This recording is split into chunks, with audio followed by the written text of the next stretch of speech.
Plants deserve more than a chemical diet.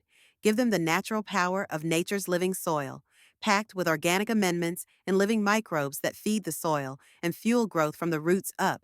Stronger plants, bigger yields, better results. Shop natureslivingsoil.com and use code WWPGEN10 to get 10% off today. Nature's Living Soil. Feed the soil. Watch life flourish. Good day, and welcome to WWP Genetics. We're thrilled that you have joined us for another engaging and educational video. Today, I will be discussing Cannabis Hyperemesis syndrome and the hot shower fix. For years, cannabis has been celebrated as one of the safest therapeutic plants on earth and helps millions sleep, eat, relax, and heal.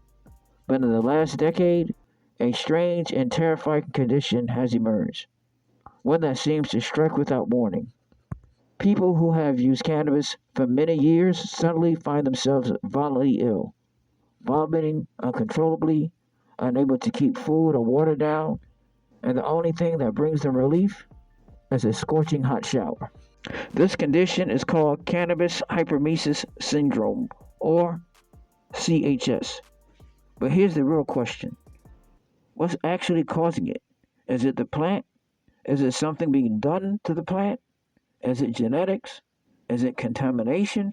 Or is it something we still don't fully understand?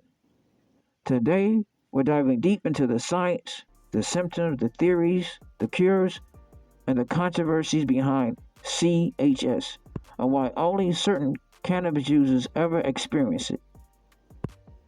CHS is a condition that was first described in the early 2000s, but it appears to be increasing in cases as cannabis users become more widespread and as products become more potent. The exact cause of CHS is unknown, and that's been one of the biggest mysteries for doctors and researchers. But we do have some strong clues. Cannabis contains cannabinoids like THC, which is the main psychoactive compound, and CBD, which is used for many medical purposes. When someone smokes cannabis day after day for many years, those cannabinoids interact with a system of receptors called the endocannabinoid system, which is located in the brain and gut. And over time, those receptors may become overstimulated or desensitized, and thus thought to disrupt the normal regulation of nausea and vomiting. But this theory has many holes. Millions of people consume cannabis heavily every day and never develop CHS, so why only some? Today's cannabis is not the cannabis of the 1970s. THC levels have tripled or even quadrupled, and concentrates can reach 80 to 95% THC. Some researchers believe the human body simply wasn't designed to handle this level of potency every day. But again, not everyone gets CHS, so potency alone doesn't explain the full picture. Scientists have also proposed that prolonged overstimulation of cannabis receptors in the gut may affect how the digestive system works, slowing it down or triggering nausea instead of preventing it, which is the opposite of cannabis' usual anti-nausea effect. There are other theories with very limited evidence, and they suggest that additives, pesticides, or chemicals are used in some cannabis products, and they might contribute to CHS. But so far, no definite link has been established between specific additives or contaminants and the development of CHS. And this is where things get controversial. Some patients swear CHS only started after switching to certain brands or certain growers and certain concentrates. They believe the issue isn't the cannabis plant, and it's what's being done to the cannabis. Some culprits include neem oil, systemic fungicides, using butane or propane, the products having mold toxins, and heavy metals from poor soil or fertilizers. While no contamination has been definitely proven to cause CHS, the pattern is suspicious enough that many growers and patients believe contamination plays a role, especially in the unregulated markets. Cannabis hyperemesis syndrome usually develops gradually over years, and it typically goes through three distinctive phases. The first phase is where someone might feel mild nausea or stomach discomfort and may notice they feel sick in the morning. People will often increase their cannabis using this stage, thinking it would help, because cannabis is used as an anti-nausea agent. The next phase is where things get intense. Patients experience persistent nausea and vomiting. Sometimes, with abdominal pain so severe, the person may scream or dry heave for hours at a time. Some emergency room doctors have even begun calling this experience scromining, and that's a combination of screaming and vomiting. In this phase, people often lose weight, become dehydrated, and feel extreme discomfort. Standard anti-nausea medication often don't provide relief, and the only long-term solution is stopping cannabis use altogether.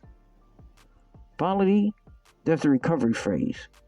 Once cannabis is stopped altogether, symptoms usually begin to fade back to normal within days or weeks, and eventually, people return to a normal appetite with fewer digestive issues. If cannabis products are so similar, why doesn't every user get CHS? And the short answer is we don't fully understand. Researchers suggest that genetics, individual body chemistry, and pattern of use all play a role. Some studies suggest heavy use, especially daily or near daily consumption over many years, raises risk the most. People who started using cannabis in their early teens also appear more likely to develop CHS later on. Some doctors believe CHS is triggered when heavy cannabis users interact with chronic stress, dehydration, and poor diet. In this case, cannabis isn't the sole cause, it's the final straw. One of the strangest features of CHS is the hot shower effect. Patients report that standing under extremely hot water provides instant temporary relief. Scientists believe this happens because heat activates the TRPV1 receptors. These are the same receptors triggered by chili peppers. When these receptors activate, they may override the nausea signals caused by CHS. This can provide short-term relief, but it doesn't fix the underlying problem. Another theory is the heat causes blood vessels in the skin to widen, taking blood away from the digestive tract and dulling the sensation of nausea. Essentially, hot bathing is a temporary distraction and a comfort measure, but not a cure.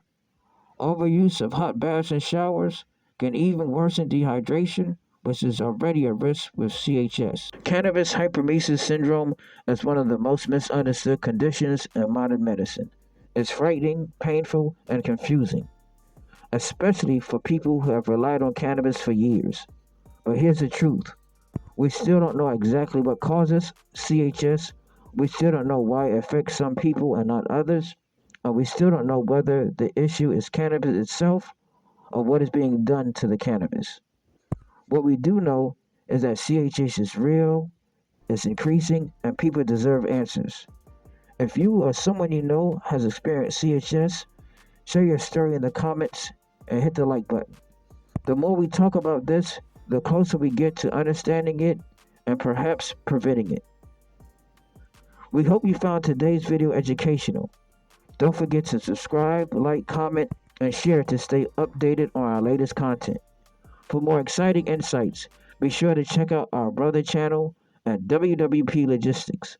See you in the next video.